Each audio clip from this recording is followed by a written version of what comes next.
Good morning, children. I am Mahesh Gupta, Bharat University Circle. Chapter 7, Class 11th Physics. Chapter 7 है uniform circular motion. Circular motion. Circular motion का मतलब होता है वृत्तीय गति, यानी गोलाकार. कोई चीज़ जब गोलाकार घूमती है तो वो होता है सर्कुलर मोशन. ठीक, ये आपका है when some object move on the circular path and its motion is known as circular motion. Example, rotation of the wheels of the automobiles. जब कोई भी चीज़ एक सर्कुलर वृत्तीय गति करती है, ठीक है, तो उसे हम लोग this is called the circular motion. जैसे व्हील्स, किसी भी गाड़ी का जो पहिया होता है, व्हील्स होता है, वो क्या होता है, एक अपने निश्चित समय अंतराल में निश्चित उसी में घूमता रहता है, गोलाकार वृत्तीय गति करता है, सर्कुलर मोशन में होता है. नेक्स्ट है एंगुलर डिस्प्लेसमेंट. एंगुलर डिस्प्लेसमेंट का मतलब होता है कोणीय विस्थापन. कोणीय विस्थापन, ये देखिए आपका फिगर बना हुआ है, ये एक सर्किल है, कोई भी पार्टिकल्स मूव कर रहा है सर्कुलर मोशन में, ठीक है. इसकी जो लेंथ है वो रेडियस आर है, ठीक है, और ये एंगल है एंगुलर, इसका है डेल्टा थीटा. Delta theta. और जब भी कोई भी एंगल में मान लो यहाँ से यहाँ तक घूम रहा है, कोई भी चीज़ मूव कर रही है, तो ये है P1 और P2, जो इसकी जो बीच का जो डिस्प्लेसमेंट है वो डेल्टा एस है. तो according the angular displacement, consider a particles which is moves on the circular path of radius r. Suppose it's moved from P1 to P2 in the time taken delta t, then angle arc length upon radius. कहने का मतलब जब कोई भी चीज़ वृत्ताकार में घूमती है, ठीक है, अगर उसकी जो लेंथ है वो r हो रेडियस, और P1 से P2 तक जाने में जो भी डिस्प्लेसमेंट यानी टाइम टेकन, ठीक, तो ये आपका angle is equal to arc upon arc length into radius upon radius, sorry. तो ये आपका आ गया angular displacement delta theta is equal to delta S upon R. Delta S आपका P1 से P2 तक का ये जो डिस्प्लेसमेंट है, और आर रेडियस O से P1 की. डेल्टा थीटा आपका ये एंगल होता है, तो इसी को बोलते हैं angular displacement. Delta theta equal to delta S upon R. देखिए, the angular displacement is the angle covered by the radius vector in the given interval of time. Angular displacement का मतलब ये हो गया कि जितने समय में P1 से P2 की जो डिस्प्लेसमेंट में जो समय लगता है डेल्टा टी, ठीक है, और रेडियस, ये वेक्टर क्या करते हैं, दोनों इंटरवल ऑफ टाइम दोनों ही एंगुलर डिस्प्लेसमेंट को शो करते हैं, delta theta delta S upon R. Next है एंगुलर वेलोसिटी, यानी कोणीय वेग. The rate of change of angular displacement with time is known as angular velocity. यानी rate of change of angular displacement, कोई भी पार्टिकल्स, ठीक, जितने समय में, यानी जितने समय में जितने एंगल का जो कोई भी जितने समय में एंगुलर यानी मूवमेंट करता है, यानी कोणीय वेग जिसको बोलते हैं एंगुलर वेलोसिटी, ठीक है, कोई भी एंगल बनाता है उसे हम एंगुलर वेलोसिटी कहते हैं. Angular velocity, the rate of change of the angular displacement with time is known as angular velocity.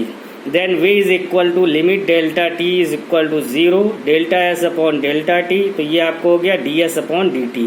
Angular velocity. Next इसी में देखिए, if a particles cover on angular displacement delta theta in the time interval delta t, then the average angular velocity of the particles in the time interval can be written as. अगर angular displacement आपका delta theta है और जो time taken है वो delta T है, तो वो फार्मूला होता है omega is equal to delta theta upon delta T. ये आपका वेक्टर है. For one complete rotation delta theta is equal to 2 pi radian and T is equal to capital T time period of rotation. तो ये आपका हो गया omega.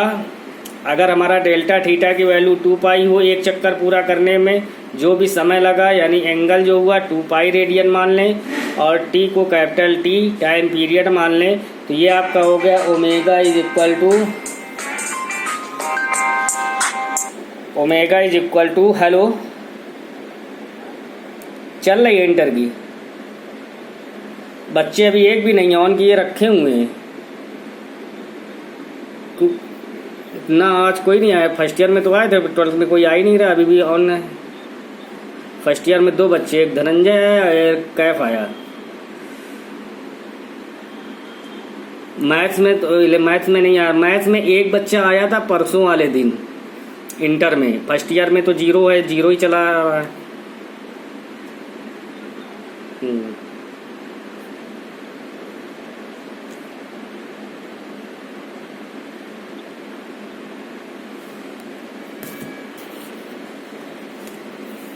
ये आपका था यहाँ पे, सॉरी, फॉर वन कंप्लीट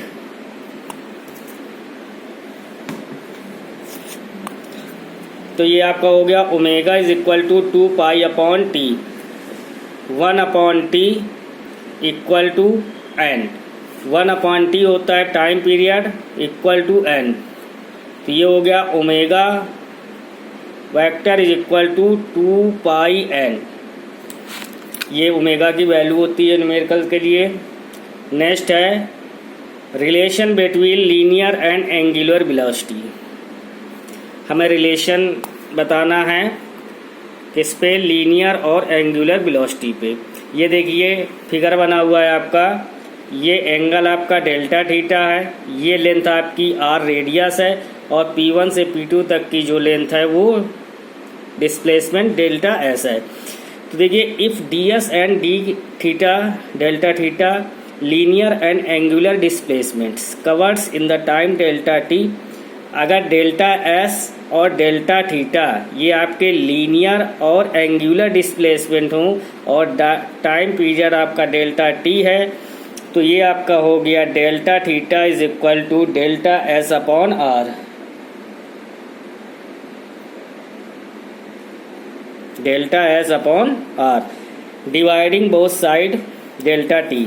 अगर हम डेल्टा टी का दोनों तरफ डिवाइड कर दें, delta theta upon delta T is equal to delta S upon delta T into 1 upon R. तो ये आपका बन गया limit delta theta upon delta T tends to 0 1 upon R limit delta S upon delta T tends to 0।